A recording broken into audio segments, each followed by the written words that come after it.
They're tearing down statues of Thomas Jefferson. And you know who I blame? I blame the right, not the left. I'll explain why coming up on I'm Right.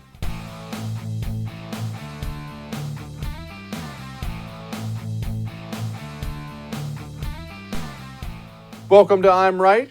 Now it's time for This Week in Wokeism. George Washington was a slave owner. Was George Washington a slave owner? So will George Washington now lose his status? Are we going to take down, are we going to take down statues to George Washington? How about Thomas Jefferson? What do you think of Thomas Jefferson? You like him? I do love Okay, good. Are we going to take down the statue? Because he was a major slave owner. Now we're going to take down his statue. That crazy Trump. What a nutball. Nobody's going to take down statues to Thomas Jefferson. This is just about the Confederacy. I mean, where does he get off making predictions like that? That was from 2017. New York City, most important city in the world, certainly the most important city in America. They're going to remove a 188-year-old Thomas Jefferson statue from City Hall because the woke mob demanded it. Now, we have to talk really quickly about behavior, about human beings, about understanding the nature of things and the nature of people. What do I mean by that, the nature of things? Well, if I come home tonight and I go out my back door once I get in the house and I see the neighbor in my backyard and he's messing with my hose that's tied into the back, what am I going to assume? I'm going to assume his hose is broken or something and the wife let him in and I'm going to say, hey, Bob, his name's not really Bob. Bob, you okay, buddy? And he's undoubtedly going to say something to me like, yeah, man, I'm trying to water my plants. My hose broke. I talked to the wife. She said I could just come get the hose, in which case I'll be like, all right, Bob, let me help you out and let's get it over there. Because I understand the nature of Bob. It's important to understand the nature of Bob. I'm not going to walk back and see Bob and then walk inside and grab one of my various firearms and gun him down. It's Bob. I know Bob. I know his nature. He's fine. Now, if I walk home, or if I get home, I'm not walking home. If I get home tonight and I walk in the front door and there's somebody in my living room with a mask on and he has my family tied up and he's currently beating them, I'm going to go get one of my guns and I'm going to kill him and drag him out back and leave him on the front lawn, or out front and leave him on the front lawn as a message to everybody else while the cops come and scrape him off my grass. Because I understand his nature as well. It's important to know the nature of things. The huge problem we're facing right now in this country is not the left. It is not, actually. Now, yes, they're obviously the ones trying to destroy America. The communist left, they have it in their hearts and in their heads. They want to destroy the United States of America. They do. That's their goal. The problem we have is the right. The problem we have is people on the right completely either unaware of the nature of the communists or too afraid of the nature of the communists. I don't know what the answer is, but the problem is the right. You see, we're all living together in this home. We shouldn't be, but that's another story. We're living together in this home. You like your home, right? You appreciate America. You want America to be good, to thrive, to improve. So you clean the home. You make sure the doors are working right. Make sure the heating and cooling are working good, right? You care about the house, little maintenance items. But we're not living with people who care about the home. We're living with people who hate the home. They're trying to burn the home to the ground. They want the home completely destroyed, and they want the ground where the home used to stand salted so nothing will ever grow there again. That's the left's nature. That is the nature of the communist. He is not some resident living with us trying to make sure we're dusting things properly. We just have a different view on how to get the dusting done. He wants the home gone. And yet we have these people on our side who supposedly represent us, and they are the biggest cowardly, idiot losers, and it drives me insane because they get used like suckers every single time, and they never wake up. They never do. They never wake up and acknowledge the nature of what we face. What am I talking about? Do you remember last summer when St. George Floyd died in Minneapolis? And of course, everybody in the press, all the entertainers, all the sports stars, everyone in the Democratic Party got up. America's evil and racist, and cops are racist, and black people are oppressed here, and this is worse than slavery, and everything, all this insane rhetoric about the country. And immediately, what they start doing? We need to tear down these statues. Let's tear down Robert E. Lee. His statue must come down. We got to tear down this Confederate general statue. We got to tear down this. And you remember what I was saying to you back then in the heat of the moment when it wasn't popular to say? I was saying, no. Whatever they want to tear down, you should build more of. If they want to tear down a statue of Robert E. Lee, your response is not no. Your response is, okay, I'll build 10 more of them. Not because you're a fan or not a fan of Robert E. Lee. I don't care what you think about Robert E. Lee, because you must understand the nature of what you're facing. They don't care about Robert E. Lee either. These are communists. They want to tear down and destroy everything. There's not a single thing they see in America. Not statues, not the Cub Scouts, not the church, not sports, nothing. There's nothing they see they don't want to destroy. They want it all. It's the destructive, evil nature of the religion of communism. If we can't grow up and wake up and realize that, we are finished on the right. And I am so sick of having to explain this to the loser jellyfish on our side. It drives me nuts. I remember in the military base names. You remember that, right? You remember that? Well, we have these military base names have got to be changed. And remember all the lick-spittle Republicans in Congress? 67 of them voted in favor of removing all Confederate statues from inside the Capitol, including Kevin McCarthy, the current minority leader in the House and guy who's probably going to be Speaker of the House after the midterms. Oh, well, it's just the Confederate statues, guys. I promise they'll stop there. I mean, they're reasonable people. Look, we all want what's best. We don't want to be racist. Oh, don't call me racist in the political magazines. That'll hurt my feels. Remember this loser senator, James Lankford from Oklahoma? I can't believe this idiot still holds office. I hope he loses in a primary. Remember James Lankford? Oh, look at how not racist I am, guys. We've seen leading voices like General David Petraeus saying it's time to stop having military bases named after Confederate generals like Braxton Bragg. Is it time? I do, actually. I think the right way to be able to do this is to be able to have a study, to be able to look at where the name come from, what do we need to have to be able to take a serious look at it, and then to be able to transition. There are lots of great leaders, military leaders that are around the country that are modern leaders that we can continue to be able to honor and continue to be able to put names forward. But I see it like schools. Every school has a name, and you want those children in that school to be able to learn about the founder of that school or the name, that person that school is named after, and to be able to have them as a role model. You would have that on a military base as well.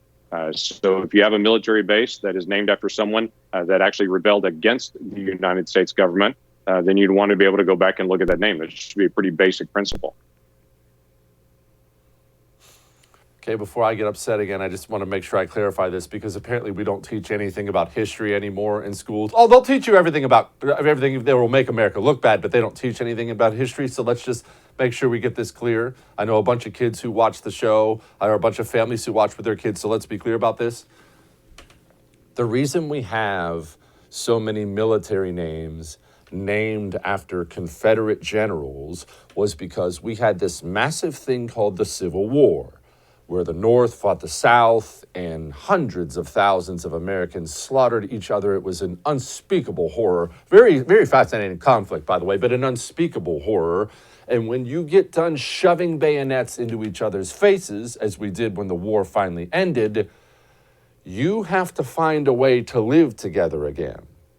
How long does it take for you and the wife or the husband to come back together again when you have a big fight? Takes a little bit, right? And that doesn't take 2 minutes. Sometimes it's an hour. Sometimes it's a day, depending on whether or not you insulted her mother. Now, how do you think a nation comes back together to live together when they've just been slaughtering each other in droves for years? The reason you have so many of these bases named after Confederate generals was everyone understood we can't possibly ever live together again if we're just going to scapegoat everyone who lives in the South as some evil bad guy. This was part of our reconciliation process, how we came back together as a nation. But none of that actually matters. That's just a brief little history lesson for you. Set that aside. Did you hear the way that idiot loser talked? Well, we just need to sit down, and we'll just sit down, and we'll come up with a new plan. Because these communists don't want to sit down with you, you idiot. These communists want you destroyed. They want your entire country destroyed. You cannot negotiate with them. You don't give them anything. You give them nothing. Nothing ever. In fact, whatever they love, whatever they treasure, you attack it relentlessly until it's destroyed. Whatever they hate, you give that to them over and over and over again until they beg you for mercy. Why? Because they're evil, disgusting, miserable communists who want to burn America to ash and leave our kids with nothing. So no, I don't have time for invertebrates like James Lankford. I do not. And John Cornyn, and Kevin McCarthy, and every other loser in Washington, D.C. on the right. Okay, we'll just give them a little bit, and then they'll back off. We don't have time for that anymore, and I'm sick of it. How's it end? It never ends. Remember this. Communism is a religion of destruction and domination. There is no end to it. Even Lenin wrote endlessly about it must be endless revolution. No matter what, even when they get it all. Did you see this? Rachel Levine? It's International Pronouns Day, so I have to make sure I bring this up. Rachel Levine just got named as a 4-star admiral in the health service. A 4-star admiral. Look at that. Look at that. That's an admiral in this country. Because of weakness. Well, we have to respect everything. You have to respect pronouns. Why? I don't have some moral obligation to respect your insanity. You know, I got to tell you, this stuff is never going to stop, and it's never going to go away until we get bold. And what I don't see is bold. I don't see it at all. And I don't see the next coming generations as being equipped at all to fight against it because we're still not equipping them in the education system. Our education system, especially our university system, seems to be wholly designed to turn these kids into evil communist monsters. Listen to these kids talk about diversity, the most evil word I can think of right now. Listen to these kids. Do you think diversity should be a factor in hiring decisions and in college admissions processes? Yeah, absolutely. They should probably have diversity quotas for college admissions. Absolutely. I mean, I think it's an absolute necessity. So what about diversity quotas on sports teams, college sports teams? No, I think that should be skill-based. Yeah, absolutely. Same thing. Probably not. I feel like it should be based off talent. That's something that's a little bit different. College sports is about getting the best players for your team. And I don't think we should focus on which race or ethnicity to get. Does this kind of change your mind about diversity quotas in other sectors like the workplace, like college admissions? Yeah, I think it was a good way to open your eyes and think, if you're recruiting athletes based on their skill level, maybe you should admit students based on their score. How about that? And let's talk really briefly about diversity before we move on. We got a great show for you tonight. We got Jen Psaki being a smug hag next. We got all kinds of great stuff coming, but let's talk something really quickly here. The communists are very good at this political game. They've been playing it a long time, and they know how to win it. And one of the things they will use endlessly against you, not the guy next to you, they will use your values against you. They love doing it because they believe in nothing but death and misery and destruction. They'll use whatever they have to. And they understand that your kind nature is your gigantic chink in the armor they can exploit. And that's why they've come up with this word, diversity. It's just like equality. It's a stupid, idiotic, meaningless word, but they know it will work on you. I want things to be diverse. Yeah, we need more women. Are there enough Asians? They understand you want to look nice and you want to look good. And that's how they have wormed their way through everything with this diversity filth. And that's why we currently have a 4-star admiral in the Public Health Service who lopped his own Johnson off. Stop letting them use that against you. Stop letting them use your values against you. Diversity doesn't matter at all. And there's no such thing as equality. We're not equal. None of us are. We're all built differently. There's no such thing as equality. It does not exist. And diversity doesn't matter at all. You think diversity matters in everything you don't care about. Because if the person you love the most in your life needed life-saving brain surgery tomorrow, you wouldn't care at all about the color or sex of the doctor doing the operation. You wouldn't care if they're a 10-time felon. You would want the best surgeon in the world because you only care about diversity when it's something you don't care about. That's a fact. All that may have made you uncomfortable, but I'm right. We have a jam-packed show for you. Wait till you hear Jen Psaki next. But first, I hate thieves. So I'm going to try not to get fired up again here, but I really, really hate thieves. This cyber theft thing, it blows me away. I understand I'm 40, so I don't get this online world. I didn't even know my home title was online. And then one day I open up my email and there's my home title and my signature is on it. And my wife's signature is on it. These cyber thieves, they hack into everything now. And if they hack into your home title and they take a loan out against it, and they will, if they find it, they're going to financially destroy you. They will get you evicted from your home. And your only protection is Home Title Lock. Go to HomeTitleLock.com right now. HomeTitleLock.com. Sign up today to protect yourself. We'll be back.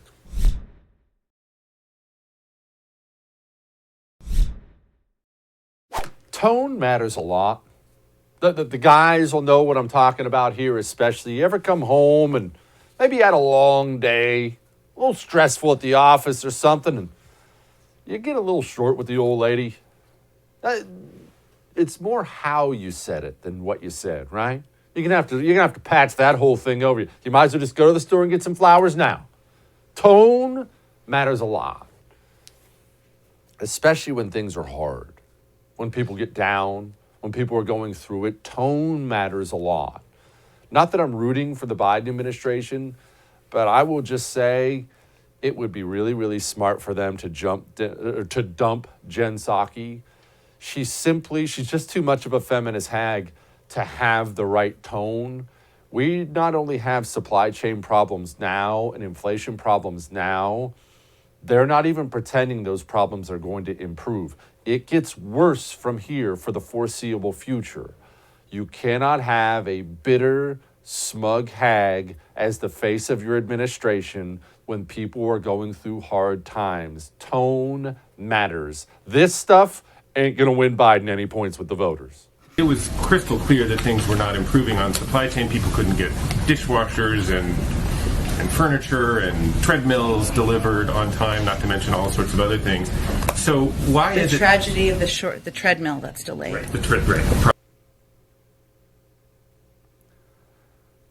That's not going to work. When moms start showing up at the grocery store and there's no chicken, that's not going to work. When people start running out of things they actually need, like toilet paper, that's not going to work. When websites start going down because invaluable equipment is not available, equipment goes bad, has to be updated, that kind of stuff is not going to work. Tone matters a lot, and Jen Psaki doesn't have the right one. White House better get smart and get rid of her ASAP.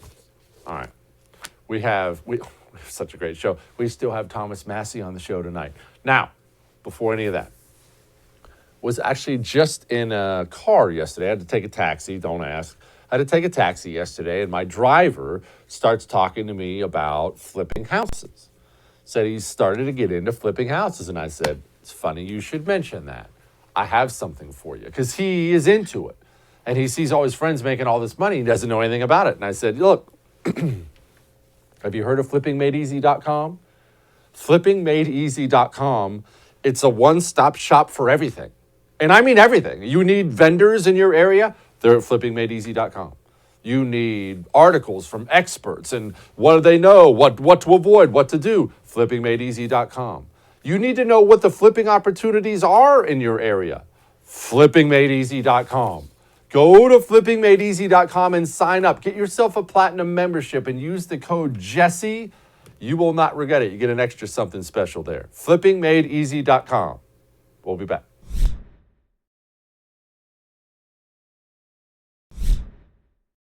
We will be working to scale up pediatric vaccination. That said, it will take some time. And as I just noted, as we head into these winter months, we know we cannot be complacent.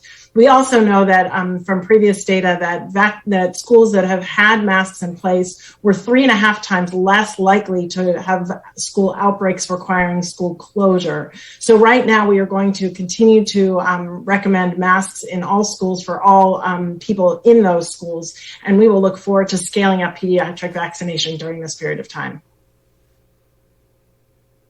That's the CDC director, of course, and yeah, we don't have institutions we can trust anymore, and very few congressmen. Thankfully, we have one we can on the show right now. Big fan of Representative Thomas Massie from the great state of Kentucky. Congressman, America's institutions seem rotted beyond repair at this moment, and that sucks. Yeah, no kidding. Thanks for having me on, Jesse, by the way. The CDC is rotten. I caught them back in December lying to the public. I recorded my phone calls with them and then released those to Cheryl Atkinson, who's an investigative journalist. They were lying at the time about the efficacy of the vaccine for those who already had natural immunity. And you really can't, unfortunately, by the way, that was under Trump, and it's gotten worse under Joe Biden. You cannot trust the CDC. They're pushing these vaccines for children for ages 5 to 11. That's their latest push. Never should these vaccines be mandated for anybody, and they should especially not be mandated or coerced for children. And so I'm worried about where this is leading. You know, we have a lot of studies from the beginning of the pandemic when people were honestly trying to find the answers that showed that the flu was far more dangerous to adolescents and young children than COVID-19 itself. Yeah, that's what kind of blows me away about this whole thing. From the very beginning, truth never seemed to matter at all. Facts never seemed to matter at all. Why are any kids in American schools wearing masks? Even quasi-socialist European countries don't have masks on their kids, and yet the supposed land of the free does. What's wrong with us now? I'll tell you what, Jesse, I just came from an honor flight that landed in Washington, D.C. These are 90-year-old Korean War veterans, World War II war veterans, and it was delightful. None of them had masks on, and they all shook my hand. Nobody hesitated. None of them cared about a mask. They're from a generation where common sense prevailed, and we're living through a generation right now where common sense and science has gone out the window. For instance, let me tell you how far back we've gone in terms of medical knowledge. A lot of liberals like to point out that General George Washington required his soldiers to get a smallpox inoculation. What they failed to tell you is that General George Washington said not to inoculate those who already had been subjected to smallpox. He already understood 250 years ago that natural immunity from prior infection was a thing. Yet they don't even recognize that today in the military. And even George Washington himself did not receive a smallpox inoculation because he had already had it when he was a teenager. He had already had smallpox. By the way, that's why most of the British soldiers were subject to it. It was sort of endemic in Britain, and they had already had the smallpox. So that's why it was such a threat to the American forces. But common sense has gone out the window. We've gone back 250 years in terms of our understanding of science, and it's really sad because people are suffering Our soldiers are going to suffer because of this. That's why I've sponsored H.R. 3860. I authored this bill. We're up to about 40 co-sponsors. Just got another co-sponsor today. And I know it's almost too late, but I started this campaign in June before there was even a military vaccine mandate. And what H.R. 3860 does is it prevents the military from requiring or coercing members of the military to take the COVID-19 vaccine. I'm actually glad you brought that up. I'm sure you've seen this, but I have a little video I want to play for the people here about our military members. And I'll tell you, it just enrages me to no end. Watch this. Due to the new order of the COVID-19 vaccine, I will potentially face separation from the United States Army, and I'm currently pending a religious exemption. I have been assigned to be a lead junior sailor in our mentorship and training program, and I take great pride in doing so. I will potentially be discharged for denying the COVID-19 vaccine. I have deployed to northern Syria and northern Iraq. In fulfilling my duties, I have been an FDC chief and an 81 section leader. I will potentially be discharged for refusing the COVID-19 vaccine. Congressman, it floors me that we've gotten to the point now where we take these young, fit people in our military and we're just running them out. What's going to be left if we just continue to purge society of those dangerous unvaccinated? Well, right, and I know you're using that dangerous unvaccinated facetiously because the vaccinated, studies have shown, are spreading it to the vaccinated. And the unvaccinated, that's a choice that they make themselves.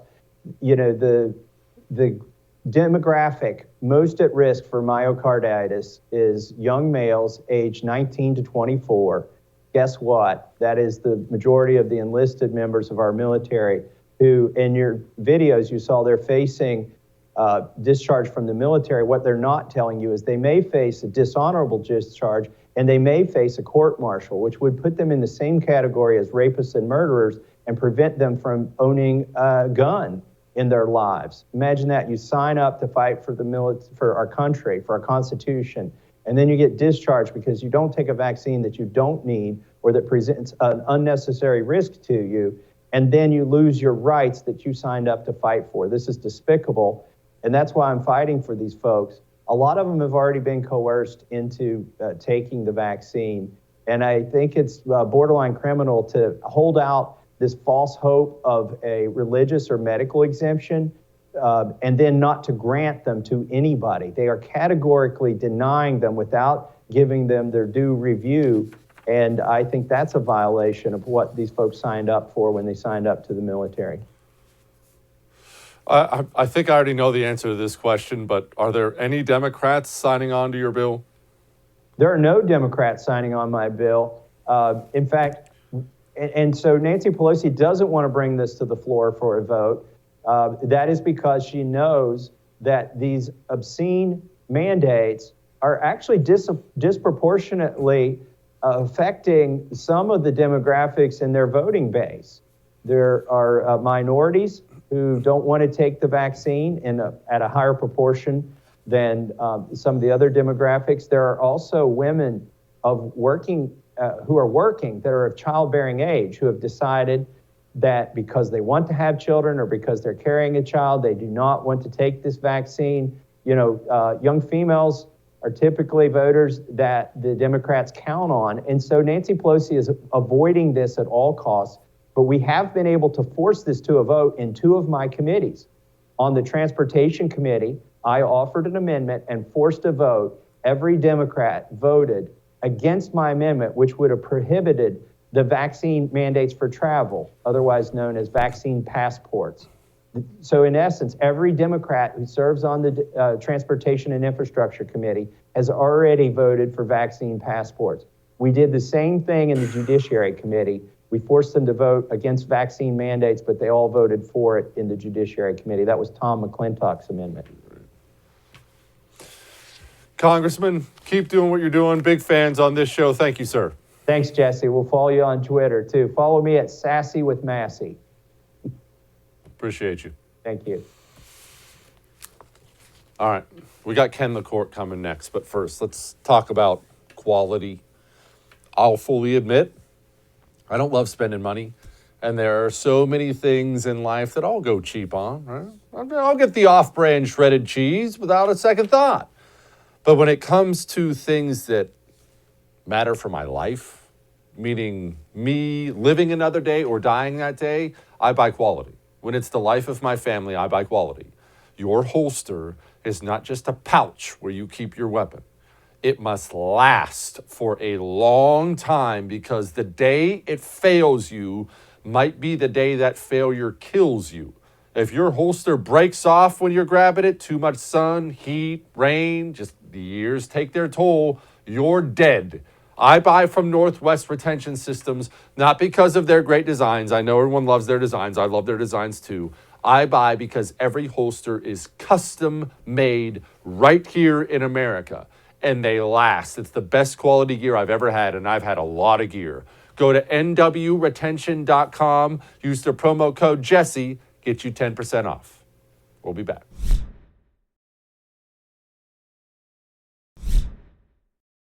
Joining me now, my friend Ken the Court. He is the founder of the Media Action Network. Ken, I really need you for this one. Facebook is getting set to give itself a new name and some weird rebranding effort, and it's currently called the Metaverse. Ken, what does that mean for people who actually don't understand technology? Yeah, I didn't. I had to look it up myself. But what the metaverse, I believe, means is kind of the 3D world that Facebook is going to jump into. Obviously, they spent a whole lot of money buying Oculus, those 3D goggles. Well, right now, those are mainly used for kids playing games, and they haven't kind of exploded because a lot of games make you want to throw up. There's something about running and having a lot of action inside wearing these goggles that mismatches with your body that gives you seasickness, basically. But there are fun uses for it. I've got a set, although because I've been banned from Facebook, eventually these are going to turn into a paperweight for me because you have to have a Facebook account with it. Their real hope is to use that and to create this 3D world that we do many more things in. So let me give you one quick example. Man, he's a weird looking guy.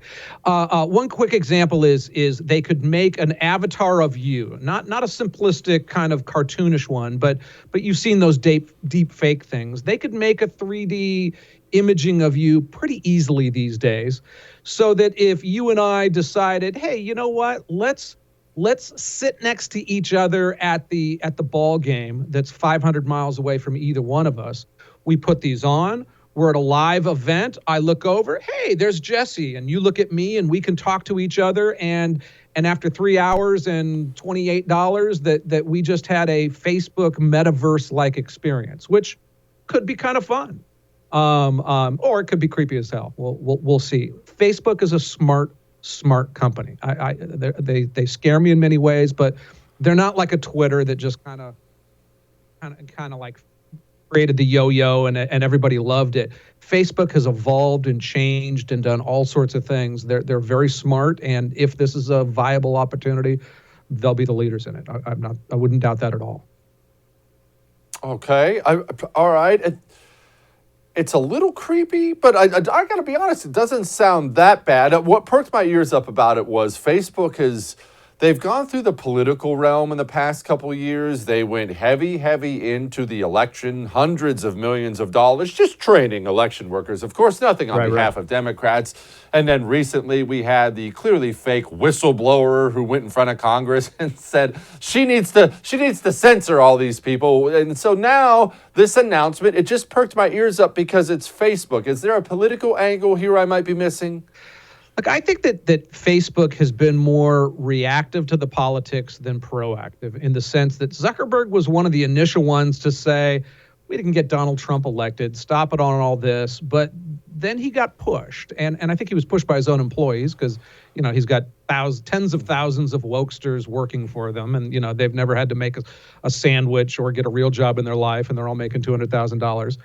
But if you don't treat them well, they go off across the street to Google or down the street to Apple or around NEC or somewhere else.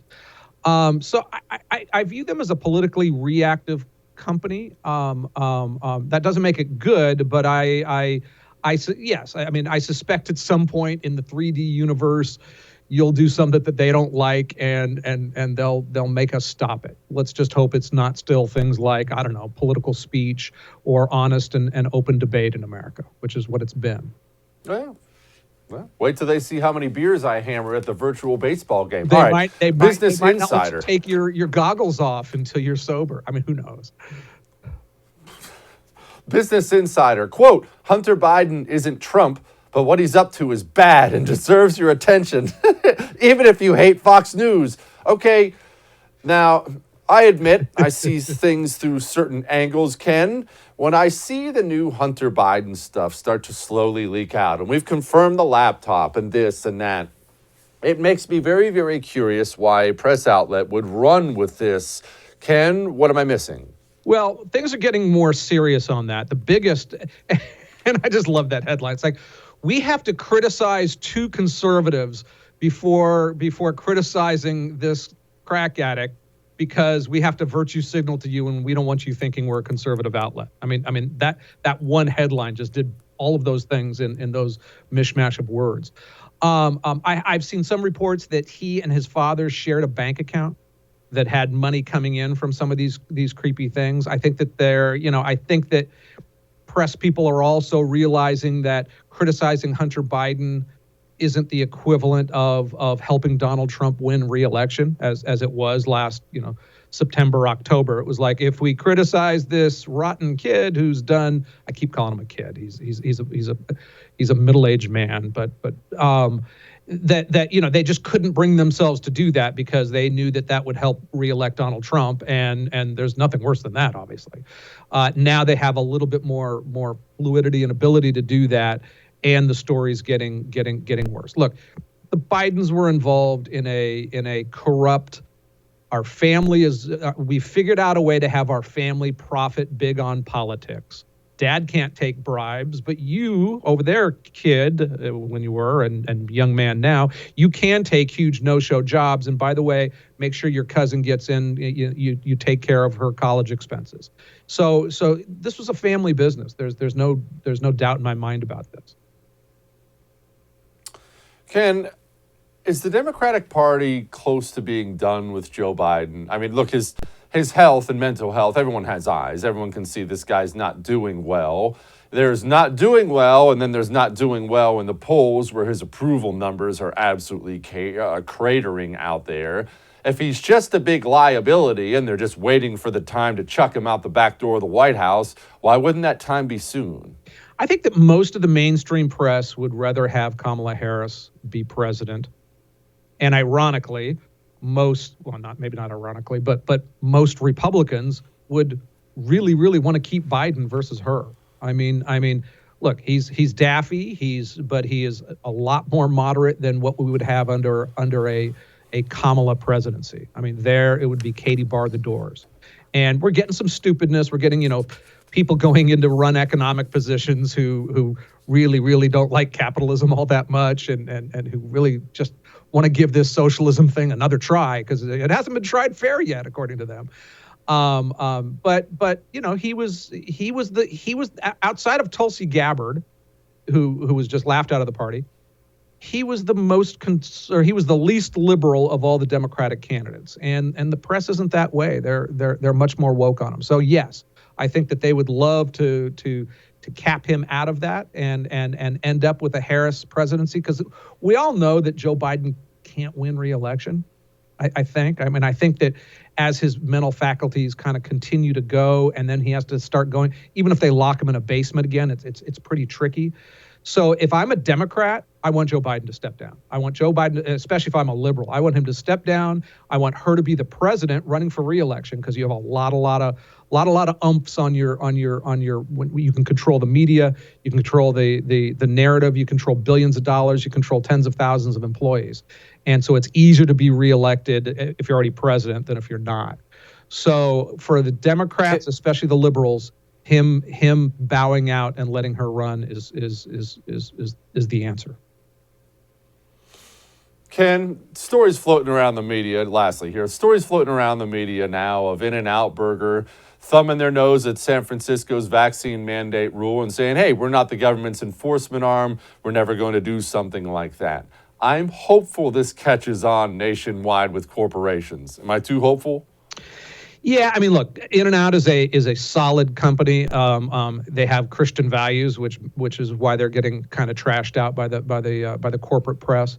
They had a very good response to that, saying we're not going to be the vaccine police, because of course, it's illegal to ask me to show my ID going to vote, and now to go eat a burger in a restaurant, I have to show my ID and a Vax card in San Francisco. Look, the real upshot was, though, that they held firm, and now they're saying, okay, out of this location, which I believe is their only San Francisco location, we still have food to go. You just can't eat it here. So it wasn't like, it wasn't quite Attica, right? It wasn't quite a revolution, but it was nice to have one corporation do that. And I encourage anybody who's anywhere near an In-N-Out to patriate them with your patronage. I think I'll be doing that myself right after the show tonight. Thank you so much, Ken. Ken LaCourte, I appreciate you, bud. Thanks for having me. All right. We got light in the mood next. Apparently this burger thing I did is like a really big thing now, and we're going to have some critical analysis. Get ready.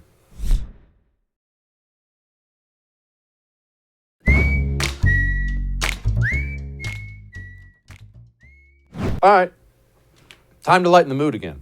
Now, you probably remember from last week when I got on here and gave my world-famous burger recipe, the one I've been working on for about 15, 16 years now. And you probably just thought I was blowing it out of proportion when I said these are the greatest burgers ever. But you must understand, while I'm happy to be obnoxious and blow things out of proportion, I'm actually dead serious when I say they're the best burgers ever. It has been independently verified by everybody I've ever made them for. They are the greatest burgers ever. And since then, apparently this thing has taken off and everybody's making these things and they're all raving about them. Doesn't hurt to get some more coaching tips from the one who's been working on them time and time again. So I did just want to point out a couple things for today's Light in the Mood. First one, this is a Jeremy Johnson. He mentions that they took way longer than the grill. In the end, it was worth it. He was right about going thinner. Looks like he did the right ingredients. Definitely did the right thing on the thin patty. I just want to reference this grill thing. And I'm mainly going to talk to guys here because women don't get as possessive about their grill as men do. Fellas, I know you love your grill. I am not insulting your grill. It would never occur to me to insult your grill. Your grill is invaluable. I love your grill. Make your stuff on your grill. A cheeseburger must cook in its own fat. It must cook in its own fat to make it good. Your grill is letting that fat drip through the cracks, and you cannot have that at all. No, on the grill. Unless, let me point this out, if you want to go cast iron pan on your grill, I've done that several times, and it cuts down on the inside mess. Totally acceptable.